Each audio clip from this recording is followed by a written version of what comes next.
आपको याद होगा 2024 में जितने भी बड़े टेलीकॉम ऑपरेटर्स हैं उन्होंने अपने टैरिफ प्लान्स महंगे किए थे, जिसके बाद से इंटरनेट इस्तेमाल करना काफ़ी ज़्यादा एक्सपेंसिव हो गया था और यूजर्स निराश भी हुए थे।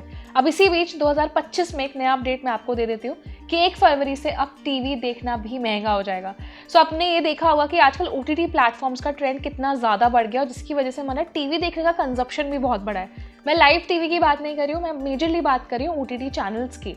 तो बढ़ती हुई डिमांड को देखते हुए सभी टीवी ऑपरेटर्स ने फैसला लिया है कि आने वाले टाइम में अब टीवी चैनल्स के पैक्स के प्राइस को 10% तक और ज़्यादा बढ़ाया जाएगा।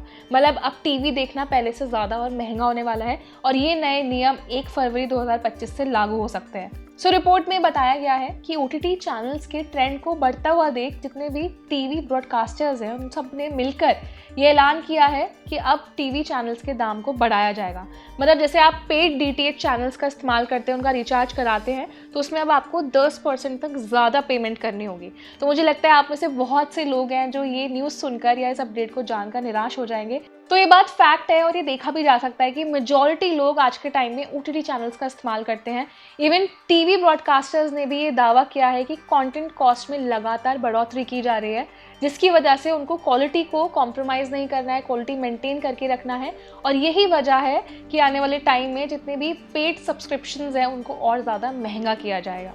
साथ ही में इस रिपोर्ट में ये भी बताया गया है कि जितने बड़े टीवी ब्रॉडकास्टर्स हैं उनका मानना है कि टीवी का कंजप्शन बढ़ रहा है, इवन उसकी क्वालिटी जो है वो कॉम्प्रोमाइज़ नहीं हो रही है, लेकिन जो उसमें मिलने वाले एड्स होते हैं उससे जो अर्निंग्स होती है उसमें काफ़ी गिरावट दर्ज की गई है, जिसकी वजह से जितने भी बड़े ऑपरेटर्स हैं वो ये मानते हैं कि अब रिचार्ज प्लान्स में थोड़ा सा एडिशन करना चाहिए, यानी कि रिचार्ज प्लान्स को महंगा करना चाहिए। सो मौजूदा वक्त में भारत में पेड टीवी सब्सक्राइबर्स की संख्या 120 मिलियन से घटकर 100 मिलियन रह गई है। इसी बीच ट्राई यानी कि telecom regulatory authority of India की तरफ से एक रिपोर्ट जारी की गई जिसमें बताया गया कि सितंबर 2024 तक कुछ बड़े पेड सब्सक्रिप्शन चैनल्स जैसे dish TV, Airtel digital TV, Tata play और सन डायरेक्ट के पेड सब्सक्रिप्शन में 2.26 मिलियन यूजर्स ने अनसब्सक्राइब किया, जिसके बाद जो टोटल नंबर आता है वो आता है 59.91 मिलियन।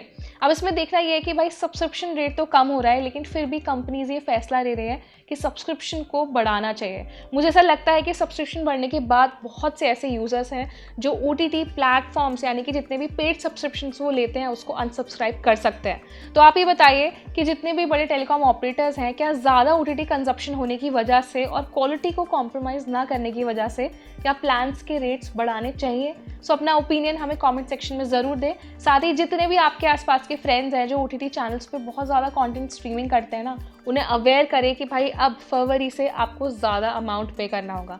सो ये वीडियो आपको हेल्पफुल लगा है तो इसे लाइक ज़रूर करें और ऐसे ही टेक रिलेटेड इंटरेस्टिंग वीडियोज़ के लिए हमारे चैनल को सब्सक्राइब भी करें।